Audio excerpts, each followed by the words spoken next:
नमस्कार मित्रों। आज जिस वक्त मैं आपसे बात कर रहा हूँ, ये वक्त भी हमारे लिए एक बड़ी इम्तिहान की घड़ी है, परीक्षा की घड़ी है। और जाने अनजाने हम एक ऐसे दुश्मन से लोहा लेने पे मजबूर हैं जिसके बारे में हमें मालूम ही नहीं है कि वो उसकी कुव्वत क्या है, उसकी वुकत क्या है, उसकी कितनी औकात है, कितना ज्यादा वो गंभीर है, कितना वो आगे बढ़ सकता है। बहुत सारी बातें ऐसी हैं जो हमारे सामने अब भी पहेली हैं, लेकिन उन पहेलियों के बावजूद एक बात तय है। वो तय बात ये है कि इस वक्त स्थिति पूरी दुनिया में बहुत गंभीर है और निरंतर अभी तक फिलहाल ये काबू में नहीं आ पा रही बहुत सारे देशों में। जिन देशों में अगर स्थिति कुछ बेहतर हुई भी है, जैसे चीन में कुछ हालात बदले हैं, तो वो बदले भी इतनी ज्यादा वो कैजुअलिटी लेकर, इतनी ज्यादा कैजुअलिटी क्लेम करने के बाद बदले हैं कि पछताने के लिए भी उनके पास बहुत कुछ नहीं रह गया। और इटली में तो आप अंदाजा लगाइए कि इटली दुनिया का सबसे दूसरा ऐसा मुल्क है, सबसे बड़ा ऐसा मुल्क दुनिया में, जहां पर मेडिकल हेल्थ केयर के बारे में कहा जाता है कि विश्व में कहीं भी और किसी भी और देश में आपको इतनी ज्यादा मेडिकल केयर, वेल डेवलप्ड विकसित मेडिकल केयर आपको नहीं मिलती। लेकिन इसके बावजूद वहां भी स्थिति ये आ गई है अब की कब्रगाहें जो है वो अटी पड़ी हैं, दफनाने के लिए जगह नहीं है।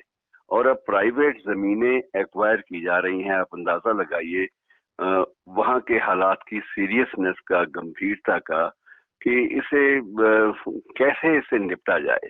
और मित्रों, ये जो वहां पर जो स्थिति आई है, या दुनिया में जहां जहां स्थिति बिगड़ी है, वो दूसरे और तीसरे चरण के जो बीच वाला हिस्सा है उसमें बिगड़ी है।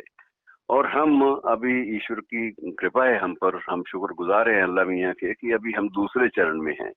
और अगर दूसरे चरण में हम लोग पूरी तरह से जागरूक रहते हैं, पूरी तरह से अगर हम अवेयर रहते हैं और अपने आप को बचाने के लिए कारगर उपाय करते हैं, तो यकीनन हम इटली या चीन बनने से बच सकते हैं। और ये बचाव जो है मुमकिन है। मुमकिन इसलिए भी है कि हम लोगों ने कुछ एक बातों को बड़ी गंभीरता से लिया भी है। ये बात अलग है कि हमारे देश में अभी भी बहुत गंभीर बातों को ज्यादा गंभीरता से लेने की आदत जो है हमारे संस्कारों में नहीं है। हम लोग बहुत कुछ ईश्वर पे भी छोड़ते हैं और बहुत कुछ उसके हवाले कर देते हैं कि वो जैसा चाहेगा वैसा करेगा। फिर दूसरी बात, हम भाग्यवादी भी हैं कि जो भाग्य में लिखा है वो होके रहेगा। लेकिन मित्रों, भाग्य में लिखा होने के बावजूद कर्म जो है ना वो बहुत जरूरी होता है। कर्म की महत्ता भी हमारे यहाँ बहुत गाई गई है और कर्म को भी हमने बहुत ही ज्यादा महत्व दिया है। विशेष रूप से गीता जैसे हमारे ग्रंथ सिर्फ कर्म की जो दर्शन है कर्म का, उसको समझाने में पिछली कितनी शताब्दियों से वो ग्रंथ जो है हमारे सिर पे, हमारे जहन में, हमारे संस्कारों में बसे हुए हैं। अगर हम कर्म नहीं करेंगे और कर्म पर हम नहीं तुलेंगे और कर्म में आस्था नहीं रखेंगे, तो यकीनन मित्रों हमारी स्थिति जो है वो इटली और चीन जैसी हो सकती है। उससे बचिए, उसकी बात सोचिए मत कि वो स्थिति आए। और हमारे देश में सबसे बड़ी जो दिक्कत है वो ये है कि इस वक्त आप अंदाजा लगाइए कि हमारे यहाँ स्वास्थ्य जो व्यवस्थाएं हैं वो बहुत ज्यादा अच्छी नहीं है। आप ये अंदाजा लगाइए कि 18,000 मरीजों के पीछे एक बेड है हमारे हॉस्पिटल्स में। 18,000 मरीजों के लिए एक बेड की औसत बैठती है। और डॉक्टरों की औसत का अंदाजा लगाएं तो अभी भी हमारे देश में 11,600 लोगों के पीछे एक डॉक्टर की औसत बैठती है। मित्रों, ये औसत अच्छी नहीं है।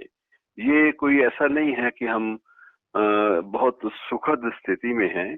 और अगर ईश्वर ना करे कोई स्थिति वो बदल जाती है, स्थिति थोड़ी सी गंभीर होती है, तो हमें कम से कम 36,000 जो बेड हैं सिर्फ कोरोना प्रभावितों के लिए चाहिए। कोरोना प्रभावितों के लिए 36,000 बेड अलग से चाहिए। और इसमें जो क्वारंटाइन के जो केसेस हैं वो अलग हैं। मतलब ये है कि हमारी जो स्थिति है वो बहुत ज्यादा अच्छी नहीं है। और जब स्थिति ऐसी हो, जब संसाधन कम हो, तो उस वक्त ये जरूरी होता है कि हम लोग गंभीरता को समझते हुए उससे जो बचाव के जो तौर तरीके बताए गए हैं उनके बारे में बड़े गंभीर हों। और मित्रों, आज प्रधानमंत्री हमारे दूसरी बार अपील जब करने पर आमादा हैं और दूसरी बार अपील करने के लिए मजबूर हैं, तो ये साबित होता है कि ये विषय बेहद गंभीर है और पूरा देश इसे गंभीरता से ले रहा है। पंजाब, चंडीगढ़ जैसे विकसित जो प्रदेश हैं, जहां बहुत जागरूकता है, जहां लिटरेसी रेट ज्यादा है, साक्षरता की दर भी कम नहीं है, वहां भी कर्फ्यू लगाना पड़ रहा है इसलिए कि लोगों ने इसे ज्यादा गंभीरता से नहीं लिया था। जबकि ये स्थिति ऐसी है जिसमें गंभीर जो है वो होना बेहद जरूरी है। और मित्रों, और मैं समझता हूँ कि मुझे वो तो एक अभी इन दिनों में सुन रहा था गजल भी कि न सबूत है न दलील है, मेरे साथ रब्बे जलील है, कि तेरी रहमतों में कमी नहीं, मेरी एहतियात में ढील है। और दोस्तों, अपनी एहतियात में ढील न बरतें, उसकी रहमतें तो हम पर होंगी और खुले मन से होंगी। ईश्वर हमारे साथ हमेशा रहता है, हम उसमें हमारी आस्था रहती है। और ईश्वरीय आस्था को एक तरफ रखकर उसे विवाद का मुद्दा ना बनाएं, उसे एक तरफ रखकर जो एहतियात है उनके बारे में उतने ही गंभीर हों जितने हम वैचारिक रूप से धर्म के बारे में गंभीर होते हैं। तो आप एहतियात को अपना एक धर्म माने, एहतियात को अपना एक बहुत सभी पुण्य काम माने, एहतियात को एक समझे कि एहतियात एक बहुत बड़ी सेरेमनी है जिसे हमें बड़ी श्रद्धा भाव से निभाना है। और एहतियात जो है उसमें सबसे बड़ी बात मित्रों स्वच्छता की है कि अपने हाथों को धोते रहिए, क्योंकि ये चीजें ऐसी हैं जो किसी भी द्वार से, किसी भी दस्तक से, किसी भी एक जो घर की चौखट है वहां से भी हमारे जिस्म में प्रवेश कर सकती हैं। और अब जो सोशल डिस्टेंसिंग जिसके बारे में आज तक हम कभी गंभीर नहीं हुए, हमने वसुधैव कुटुंबकम को माना है, पूरी वसुधा को अपना परिवार माना है।